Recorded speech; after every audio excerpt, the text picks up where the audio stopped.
আকাশবাণী কলকাতা স্থানীয় সংবাদ পড়ছি নমামি বসু রুদ্র। প্রথমে বিশেষ বিশেষ খবর।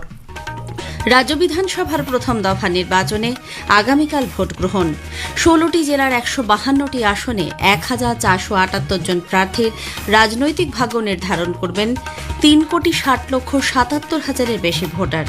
চলছে শেষ মুহূর্তের প্রস্তুতি। দ্বিতীয় দফার ভোটের জন্য জোর কদমে প্রচারাভিযান চলছে। বরিষ্ঠ বিজেপি নেতা কেন্দ্রীয় স্বরাষ্ট্রমন্ত্রী অমিত শাহ আজ রাজ্যে বিভিন্ন প্রচার কর্মসূচিতে অংশ নেবেন।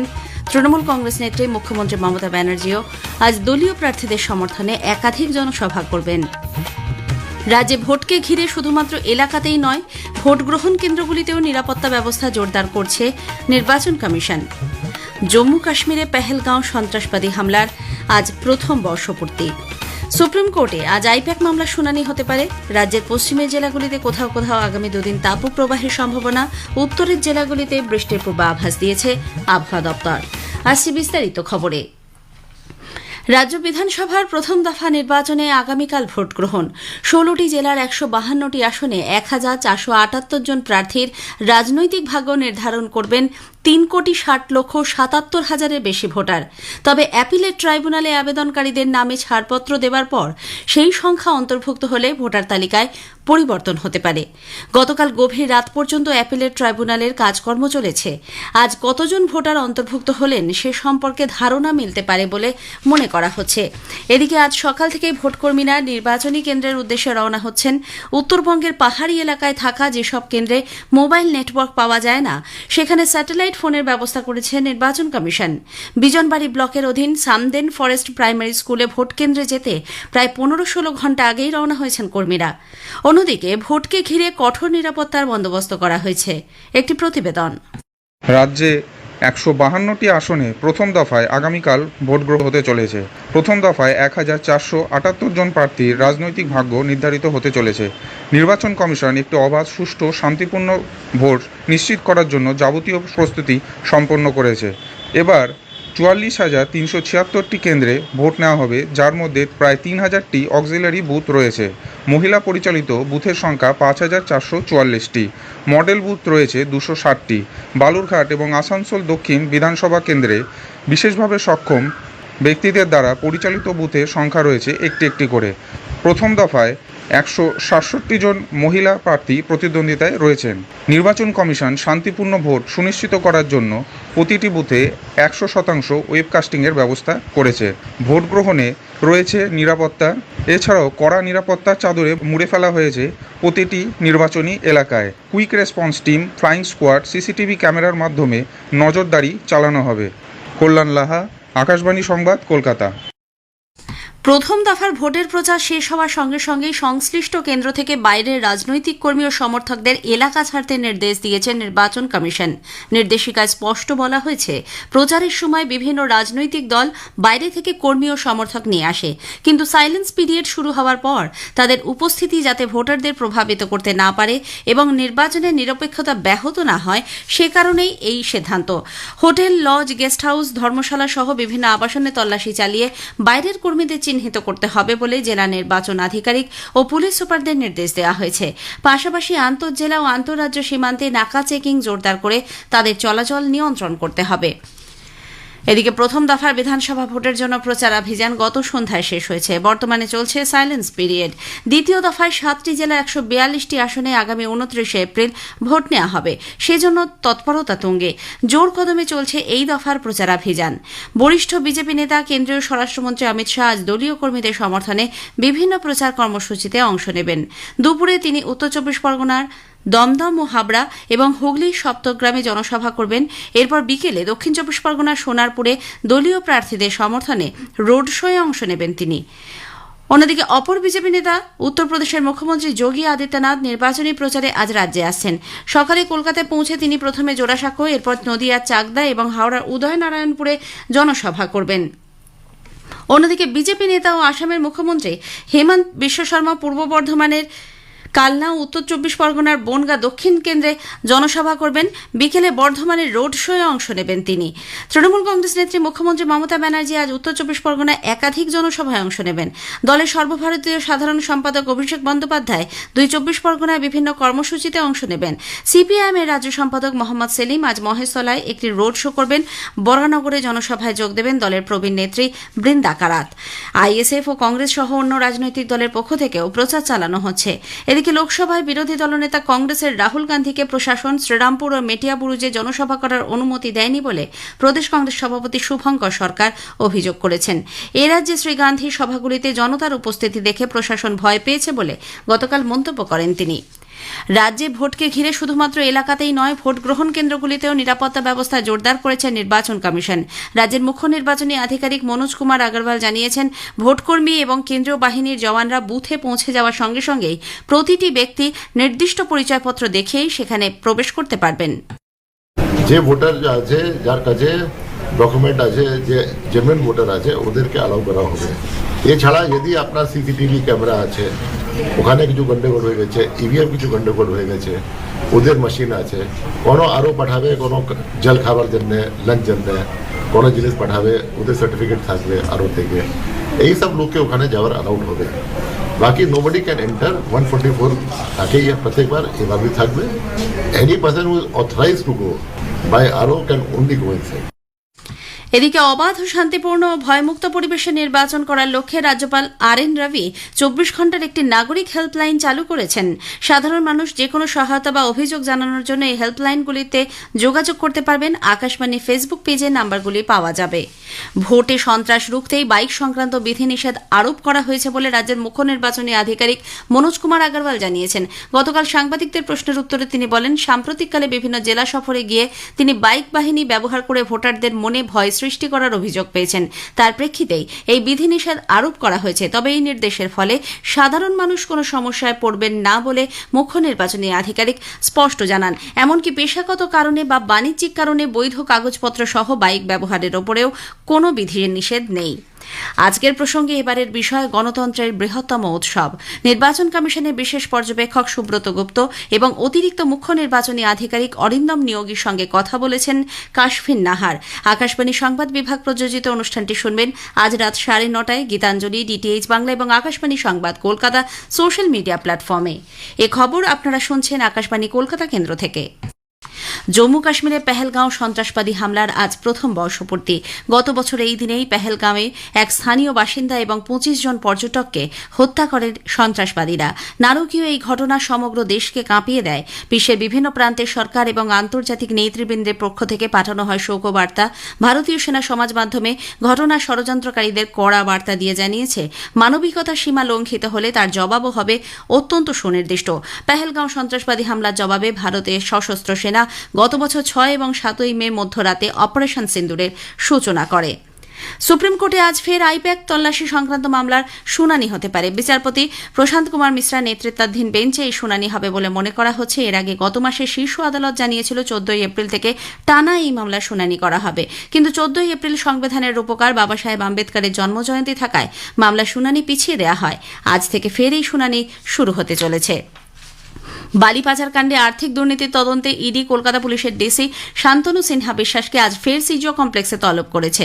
উল্লেখ্য, সোনা পাপ্পু কাণ্ডে জড়িত থাকার অভিযোগে ইডি গত সোমবার শান্তনু ও তার 2 ছেলেকে তলব করেছিল, কিন্তু তারা সেদিন হাজিরা দেননি। অন্যদিকে একাধিক মামলায় আর্থিক দুর্নীতির অভিযোগে ইডি আজ বসিরহাটের প্রাক্তন সাংসদ অভিনেত্রী নুসরাত জাহানকেও ডেকে পাঠিয়েছে। রাজ্যের পশ্চিমের জেলাগুলিতে কোথাও কোথাও আগামী 2 দিন পর্যন্ত তাপপ্রবাহ এবং আর্দ্র ও অস্বস্তিকর আবহাওয়া থাকবে। আজ পুরুলিয়া, পশ্চিম বর্ধমান জেলায় তাপপ্রবাহ এবং বাঁকুড়া, ঝাড়গ্রাম, পশ্চিম মেদিনীপুর, বীরভূমে উষ্ণ অস্বস্তিকর আবহাওয়ার হলুদ সতর্কতা রয়েছে। এদিকে দুপুর 11টা থেকে বিকেল 4টা পর্যন্ত বিশেষ প্রয়োজন না থাকলে বাড়ির বাইরে না বেরোনোর পরামর্শ দিয়েছে আবহাওয়া দপ্তর। অন্যদিকে উত্তরবঙ্গে আগামী সোমবার পর্যন্ত বিক্ষিপ্তভাবে প্রতিদিনই ঝড় বৃষ্টির সম্ভাবনা রয়েছে বলে আলিপুর আবহাওয়া দপ্তর তার পূর্বাভাসে জানিয়েছে। শেষ করার আগে স্থানীয় সংবাদের বিশেষ কিছু অংশ আরও একবার। রাজ্য বিধানসভার প্রথম দফা নির্বাচনে আগামীকাল ভোট গ্রহণ, চলছে শেষ মুহূর্তের প্রস্তুতি। দ্বিতীয় দফার ভোটের জন্য জোর কদমে প্রচারাভিযান চলছে। রাজ্যে ভোটকে ঘিরে শুধুমাত্র এলাকাতেই নয়, ভোট গ্রহণ কেন্দ্রগুলিতেও নিরাপত্তা ব্যবস্থা জোরদার করেছে নির্বাচন কমিশন। সুপ্রিম কোর্টে আজ আইপ্যাক মামলার শুনানি হতে পারে। স্থানীয় সংবাদ শেষ হলে আকাশবাণী খবর পড়ছি সুস্মিতা সেন।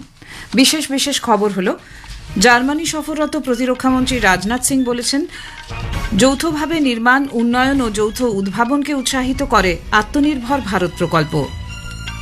জম্মু কাশ্মীরে পেহেলগাঁও সন্ত্রাসবাদী হামলার আজ প্রথম বর্ষপূর্তি। ভারতীয় সেনা সমাজ মাধ্যমে এই ঘটনার ষড়যন্ত্রকারীদের কড়া বার্তা দিয়ে জানিয়েছে, মানবিকতার সীমা লঙ্ঘন হলে তার উপযুক্ত জবাব দেওয়া হবে। তামিলনাড়ুর এক দফার ও পশ্চিমবঙ্গ বিধানসভার নির্বাচনের প্রথম দফার ভোট গ্রহণ আগামীকাল। প্রস্তুতি এখন চূড়ান্ত পর্যায়ে। মার্কিন প্রেসিডেন্ট ডোনাল্ড ট্রাম্প ইরানের সঙ্গে সংঘর্ষ বিরতির মেয়াদ অনির্দিষ্টকালের জন্য বৃদ্ধি করেছেন। আইপিএল ক্রিকেটে লখনৌ সুপার জায়ান্টস আজ রাজস্থান রয়্যালসের বিরুদ্ধে খেলবে। গতরাতে সানরাইজার্স হায়দ্রাবাদ ৪৭ রানে দিল্লি ক্যাপিটালসকে পরাজিত করেছে। মেয়েদের আন্তর্জাতিক টি-20 ক্রিকেটে তৃতীয় ম্যাচে জোহানেসবার্গে ভারত আজ দক্ষিণ আফ্রিকার মুখোমুখি হবে। আসছি বিস্তারিত খবরে। প্রতিরক্ষামন্ত্রী রাজনাথ সিং বলেছেন, যৌথভাবে নির্মাণ, উন্নয়ন ও যৌথ উদ্ভাবনকে উৎসাহিত করে আত্মনির্ভর ভারত প্রকল্প। ভারত ও জার্মানির প্রতিরক্ষা সামগ্রী উৎপাদন শিল্পের মধ্যে সহযোগিতা বৃদ্ধির পক্ষেও সওয়াল করেছেন প্রতিরক্ষামন্ত্রী। প্রতিরক্ষা ও সুরক্ষা বিষয়ক জার্মান সংসদীয় স্ট্যান্ডিং কমিটির এক বৈঠকে গতকাল তিনি একথা বলেন। বর্তমানে ৩ দিনের জার্মানি সফরে রয়েছেন রাজনাথ সিং। তিনি আরও বলেছেন, বর্তমান পৃথিবী নিরাপত্তাজনিত নতুন নতুন সমস্যার সম্মুখীন হচ্ছে এবং প্রযুক্তির রূপান্তর পরিস্থিতিকে আরো জটিল করে তুলেছে। তাই পরিবর্তনশীল পরিস্থিতির সঙ্গে মানিয়ে নেওয়ার মানসিকতা সহ একটি নতুন দৃষ্টিভঙ্গি হল বর্তমান সময়ের দাবি। তিনি আরও বলেন, প্রধানমন্ত্রী নরেন্দ্র মোদীর দূরদর্শী নেতৃত্বে ভারতের প্রতিরক্ষা ক্ষেত্রে এক অভূতপূর্ব পরিবর্তন এসেছে এবং এক্ষেত্রে জার্মান শিল্পের সঙ্গে ভারতের অংশীদারিত্ব বৃদ্ধি উভয় পক্ষের জন্যই উল্লেখযোগ্য সাফল্য নিয়ে আসতে পারে। জম্মু কাশ্মীরে পেহেলগাঁও সন্ত্রাসবাদী হামলার আজ প্রথম বর্ষপূর্তি। গত বছর এই দিনেই পেহেলগাঁওয়ে এক স্থানীয় বাসিন্দা এবং ২৫ জন পর্যটককে হত্যা করে সন্ত্রাসবাদীরা। নারকীয় এই ঘটনা সমগ্র দেশকে কাঁপিয়ে দেয়। বিশ্বের বিভিন্ন প্রান্তে সরকার এবং আন্তর্জাতিক নেতৃবৃন্দের পক্ষ থেকে পাঠানো হয় শোকবার্তা। ভারতীয় সেনা সমাজ মাধ্যমে ঘটনার ষড়যন্ত্রকারীদের কড়া বার্তা দিয়ে জানায়, মানবিকতার সীমা লঙ্ঘিত হলে তার উপযুক্ত জবাব দেওয়া হবে। আকাশবাণীর সংবাদদাতা জানাচ্ছেন, পেহেলগাঁও সন্ত্রাসবাদী হামলার জবাবে ভারতের সশস্ত্র সেনা গত বছর ৬ এবং ৭ই মে মধ্যরাতে অপারেশন সিন্দুরের সূচনা করে। নিয়ন্ত্রণ রেখা পেরিয়ে পাকিস্তানের ভিতরে ঢুকে তৈরি হওয়া জঙ্গি ঘাঁটি এবং সন্ত্রাসবাদী পরিকাঠামো ধ্বংস করাই ছিল এই অভিযানের মূল লক্ষ্য। অপারেশন চলাকালীন সেনাবাহিনী সুনির্দিষ্টভাবে পাকিস্তান এবং পাক অধিকৃত জম্মু কাশ্মীরে ৯টি জঙ্গি ঘাঁটি গুঁড়িয়ে দেয়। মারা পড়ে শতাধিক জঙ্গি প্রশিক্ষক, সহযোগী এবং হ্যান্ডলার্স। এদের অধিকাংশই জৈশ-এ মোহাম্মদ, লস্কর-ই তৈবা এবং হিজবুল মুজাহিদিন সদস্য। একই সঙ্গে পেহেলগাঁও হামলার সঙ্গে জড়িত সন্ত্রাসবাদীদের নিকেশ করতে অপারেশন মহাদেবের সূচনা হয়। সাম্প্রতিক সময়ে সন্ত্রাসবাদ বিরোধী এক অন্যতম বিরাট অভিযান। পশ্চিমবঙ্গ বিধানসভার জন্য ১৬টি জেলার ১৫২টি আসনে প্রথম দফার ভোট গ্রহণ করা হবে আগামীকাল। এই দফায় ১,৪৭৮ জন প্রার্থীর রাজনৈতিক ভাগ্য নির্ধারিত হবে। অবাধ, সুষ্ঠু ও শান্তিপূর্ণ নির্বাচন পরিচালনার জন্য নির্বাচন কমিশন সমস্ত আয়োজন সম্পন্ন করেছে।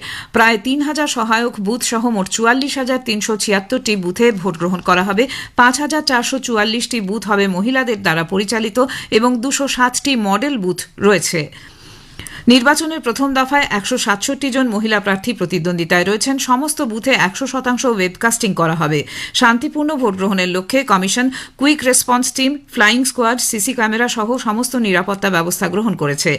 অনেক জেলায় ভোটকর্মীরা ইতিমধ্যেই তাদের সংশ্লিষ্ট ভোট কেন্দ্রে যেতে শুরু করেছেন। তামিলনাড়ুতে ২৩৪ আসন বিশিষ্ট বিধানসভা নির্বাচনে আগামীকাল এক দফায় ভোট গ্রহণ করা হবে। ৫,৭৩,৪৩,২৯১ জন ভোটার তাদের মতাধিকার প্রয়োগ করবেন। তামিলনাড়ুতে বিধানসভা নির্বাচন এবং পশ্চিমবঙ্গে প্রথম দফার ভোটের প্রচার গত সন্ধ্যায় শেষ হয়েছে। এই দফায় পশ্চিমবঙ্গে প্রচারের শেষ দিনে কেন্দ্রীয় মন্ত্রী ও বিজেপির প্রবীণ নেতা অমিত শাহ পশ্চিম বর্ধমানের কুলটি এবং শিলিগুড়িতে জনসভায় ভাষণ দেন। বিজেপি নেত্রী রেখা গুপ্তা আসানসোলে একটি রোড শোয়ে যোগ দেন। অন্যদিকে তৃণমূল কংগ্রেস সভানেত্রী ও পশ্চিমবঙ্গের মুখ্যমন্ত্রী মমতা ব্যানার্জি হলদিয়ায় একটি জনসভায় ভাষণ দেন। রাজ্য জুড়ে কংগ্রেস, বাম এবং অন্যান্য দলগুলি তাদের নিজ নিজ দলের প্রার্থীদের সমর্থনে প্রচার চালায়। নির্বাচন কমিশন জেলাগুলির সংশ্লিষ্ট জেলা নির্বাচন কর্মকর্তা এবং পুলিশ সুপারদের জনপ্রতিনিধিত্ব আইন কঠোরভাবে মেনে চলতে এবং সাইলেন্স পিরিয়ড পালনের নির্দেশ দিয়েছে। পশ্চিমবঙ্গে দ্বিতীয় দফার ভোট গ্রহণ ২৯ এপ্রিল অনুষ্ঠিত হবে। তামিলনাড়ুতে প্রবীণ বিজেপি নেতা ও কেন্দ্রীয় মন্ত্রী পীযূষ গোয়েল গতকাল রাজ্য জুড়ে প্রচার চালান। এআইএডিএমকে সাধারণ সম্পাদক এড়াপ্পাড়ি পালানিস্বামী সালেমে একটি জনসভায় ভাষণ দেন। টিভিকের প্রতিষ্ঠাতা, অভিনেতা ও রাজনীতিবিদ বিজয় চেন্নাইতে প্রচার চালিয়েছেন। বিজেপির বরিষ্ঠ নেতা তথা কেন্দ্রীয় স্বরাষ্ট্রমন্ত্রী অমিত শাহ আজ দলের প্রার্থীদের সমর্থনে একাধিক নির্বাচনী প্রচারে পশ্চিমবঙ্গে অংশ নেবেন। এছাড়া রাজ্যে নির্বাচনী প্রচারে অংশ নেবেন উত্তরপ্রদেশের মুখ্যমন্ত্রী যোগী আদিত্যনাথ এবং অসমের মুখ্যমন্ত্রী হিমন্ত বিশ্ব শর্মা। অন্যদিকে তৃণমূল কংগ্রেস, সিপিআইএম সহ অন্যান্য রাজনৈতিক দলের শীর্ষ নেতৃবৃন্দ দ্বিতীয় দফার ভোটের জন্য প্রচারে অংশ নেবেন। নির্বাচন কমিশন জানিয়েছে, পরবর্তী পর্যায়ে বিধানসভা নির্বাচনে আন্তর্জাতিক প্রতিনিধি দল তামিলনাড়ু ও পশ্চিমবঙ্গে পর্যবেক্ষণের জন্য উপস্থিত থাকবে। মুখ্য নির্বাচন কমিশনার গণেশ কুমার গতকাল নতুন দিল্লিতে এই কর্মসূচির উদ্বোধন করেন। এক বিবৃতিতে কমিশন জানিয়েছে, এই পর্বে 17টি দেশের 34 জন প্রতিনিধি এই দুই রাজ্যের বিভিন্ন জায়গায় সফর করবেন। তাদের ইভিএম ব্যবহারের পদ্ধতি ও মক পোল করে বিষয়টি বুঝিয়ে দেওয়া হয়েছে। প্রতিনিধিরা আজই পশ্চিমবঙ্গ ও তামিলনাড়ুর উদ্দেশ্যে রওনা হচ্ছেন। প্রধানমন্ত্রী নরেন্দ্র মোদী আগামী রবিবার 26শে এপ্রিল আকাশবাণীতে মন কি বাত অনুষ্ঠানে দেশ বিদেশের মানুষের সঙ্গে তার চিন্তাভাবনা ভাগ করে নেবেন। এটি হবে মাসিক এই বেতার অনুষ্ঠানের 133তম পর্ব। আকাশবাণী ও দূরদর্শনের সবকটি চ্যানেলে সকাল 11টা থেকে এই অনুষ্ঠান শোনা যাবে। খবর শুনছেন আকাশবাণী থেকে। মার্কিন প্রেসিডেন্ট ডোনাল্ড ট্রাম্প জানিয়েছেন যে ইরানের কাছ থেকে একটি সুসমন্বিত প্রস্তাবের অপেক্ষায় রয়েছেন তিনি এবং পাকিস্তানের অনুরোধে ইরানের সঙ্গে সংঘর্ষ বিরতির মেয়াদ তিনি বৃদ্ধি করছেন। ট্রাম্প গতরাতে বলেন যে পাকিস্তানের অনুরোধে এই পদক্ষেপ গ্রহণ করলেও মার্কিন সেনাবাহিনী ইরানের বন্দরগুলির উপর তাদের অবরোধ অব্যাহত রাখবে। তিনি জানিয়েছেন যে মার্কিন সেনাবাহিনীকে অবরোধ অব্যাহত রাখার এবং অন্যান্য সকল ক্ষেত্রে সর্বদা প্রস্তুত থাকার নির্দেশ দেওয়া হয়েছে। যতক্ষণ না ইরানের প্রস্তাবটি জমা পড়ে এবং আলোচনা সমাপ্ত হয় ততক্ষণ পর্যন্ত তিনি এই যুদ্ধবিরতির মেয়াদ বৃদ্ধি করবেন। উল্লেখ্য, এই সংঘর্ষ বিরতির মেয়াদ আজই শেষ হওয়ার কথা ছিল। এদিকে তেহরান আপাতত আরও আলোচনার বিষয়ে অনীহা প্রকাশ করায় White House vice president JD ভান্সের ইসলামাবাদের দ্বিতীয় দফার আলোচনার জন্য নির্ধারিত সফরটি স্থগিত রেখেছে। দেশ জুড়ে ঘরোয়া এলপিজি সরবরাহ সম্পূর্ণ স্বাভাবিক রয়েছে, কোথাও কোনো ঘাটতির খবর নেই বলে সরকার ফের আশ্বস্ত করেছে। পশ্চিম এশিয়ার সাম্প্রতিক পরিস্থিতি নিয়ে নতুন দিল্লিতে গতকাল এক আন্তমন্ত্রক বৈঠকের পর সাংবাদিকদের পেট্রোলিয়াম ও প্রাকৃতিক গ্যাস মন্ত্রকের যুগ্ম সচিব সুজাতা শর্মা বলেন, বিশ্ববাজারে এলপিজি ও অপরিশোধিত তেলের দাম বাড়া সত্ত্বেও দেশে কোনো রকম বিঘ্ন ছাড়াই নিরবচ্ছিন্ন গ্যাস সরবরাহ সুনিশ্চিত করা হয়েছে। वेस्ट एशिया क्राइसिस के चलते हमारा एलपीजी सप्लाईज अफेक्ट हुए हैं। इंटरनेशनल मार्केट में भी चाहे क्रूड हो चाहे एलपीजी हो, उसके प्राइसेस में बहुत इंक्रीज देखा गया है, वॉलेटिलिटी देखी गई है। इस सभी के बावजूद भी भारत सरकार की ये कोशिश रही है कि डोमेस्टिक सप्लाईज को सस्टेन्ड कंटिन्यू रखा जाए और उसमें किसी प्रकार का कोई डिसरप्शन ना हो। কেরালামের ত্রিশূর জেলার মুন্ডাথিকোড়ে বিস্ফোরণের ঘটনায় মৃতের সংখ্যা বেড়ে হয়েছে 13। গতকাল একটি বাজি প্রস্তুতকারী কারখানায় ওই বিস্ফোরণ ঘটে। মধ্যপ্রদেশের পিথমপুর সেক্টর 3-এ একটি বর্জ্য নিষ্কাশন কেন্দ্রে গতকাল গভীর রাতে বিস্ফোরণ সহ এক ভয়াবহ অগ্নিকাণ্ডের ঘটনা ঘটে। বাগদুন এলাকার সেক্টর 3-এ এই এলাকাটিতে বেশ কয়েকটি কোম্পানির কারখানা রয়েছে। ধারের কালেক্টর অভিষেক চৌধুরী জানিয়েছেন যে হাজারগো ওয়েস্ট প্ল্যান্টে প্রথমে আগুন লাগে, পরে তা বেশ কয়েকটি স্থানে ছড়িয়ে পড়ে। আগুন নিয়ন্ত্রণে আনতে ঘটনাস্থলে দমকলের ইঞ্জিন, নুড়ি পাথর বহনকারী ডাম্পার এবং ফোম টেন্ডার ব্যবহার করা হয়। ধারের পুলিশ সুপার মায়াঙ্ক অবস্থি জানিয়েছেন যে হতাহতের অবশ্য কোনো খবর নেই। উত্তরাখণ্ডের রুদ্রপ্রয়াগে কেদারনাথ ধামের দরজা আজ ভক্তদের জন্য খুলে দেওয়া হবে। প্রশাসন কেদারনাথ যাত্রার জন্য সব রকম প্রস্তুতি নিয়েছে বলে জানিয়েছেন জেলা শাসক বিশাল মিশ্র। অন্যদিকে চামোলি জেলায় অবস্থিত বদ্রীনাথ ধামের দরজা আগামীকাল থেকে দর্শনার্থী ও ভক্তদের জন্য খুলে দেওয়া হচ্ছে। আইপিএল ক্রিকেটে গতরাতে হায়দ্রাবাদের রাজীব গান্ধী আন্তর্জাতিক স্টেডিয়ামে সানরাইজার্স হায়দ্রাবাদ 47 রানে দিল্লি ক্যাপিটালসকে পরাজিত করে। 243 রানের লক্ষ্য তাড়া করে নির্ধারিত 20 ওভারে 9 উইকেট হারিয়ে দিল্লি ক্যাপিটালস 195 রান সংগ্রহ করে। প্রথমে ব্যাট করে সানরাইজার্স হায়দ্রাবাদ নির্ধারিত 20 ওভারে 2 উইকেট হারিয়ে 242 রান তোলে। লখনৌয়ের একানা স্টেডিয়ামে আজ আইপিএল ক্রিকেটের ম্যাচে লখনৌ সুপার জায়ান্টস রাজস্থান রয়্যালসের বিরুদ্ধে খেলবে। খেলা শুরু হবে সন্ধ্যে 7:30টায়। মেয়েদের ক্রিকেটে 5 ম্যাচের সিরিজের তৃতীয় টি20 আন্তর্জাতিক ম্যাচে আজ জোহানেসবার্গের ওয়ান্ডারার্স স্টেডিয়ামে ভারত দক্ষিণ আফ্রিকার মুখোমুখি হবে। খেলা শুরু হবে ভারতীয় সময় রাত 9:30 শেষ করার আগে খবরের বিশেষ কিছু অংশ আরেকবার। জার্মানি সফররত প্রতিরক্ষা মন্ত্রী রাজনাথ সিং বলেছেন, যৌথভাবে নির্মাণ, উন্নয়ন ও যৌথ উদ্ভাবনকে উৎসাহিত করে আত্মনির্ভর ভারত প্রকল্প। তামিলনাড়ুর 1 দফার ও পশ্চিমবঙ্গ বিধানসভায় নির্বাচনের প্রথম দফার ভোট গ্রহণ আগামীকাল, প্রস্তুতি এখন চূড়ান্ত পর্যায়ে। খবর এখনকার মতো এ পর্যন্ত।